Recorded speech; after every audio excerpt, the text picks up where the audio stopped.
బాపట్ల జిల్లా కర్లపాలెం మండలము గణపవరం గ్రామంలోని రాష్ట్ర ప్రభుత్వం ప్రతిష్టాత్మకంగా నిర్వహిస్తున్న స్వచ్ఛ ఆంధ్ర స్వర్ణాంధ్ర కార్యక్రమం ఘనంగా జరిగింది.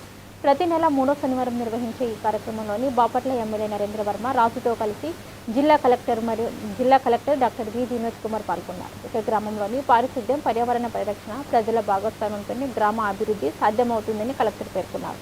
స్వచ్ఛమైన గ్రామాల నిర్మాణమే స్వర్ణాంధ్ర లక్ష్య సాధనకు పునాది అని ఆయన పేర్కొన్నారు.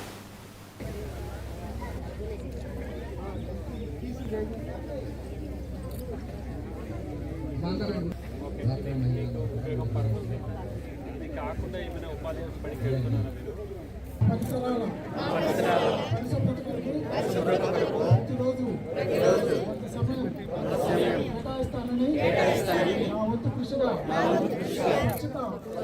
కార్యక్రమాల వరకు శ్రమదానం చేసి పరిశుభ్ర ఆంధ్రప్రదేశ్ సాధించే సంకల్పాన్ని కట్టుబడి ఉంటానని ఈరోజు పరిశుభ్రత గురించి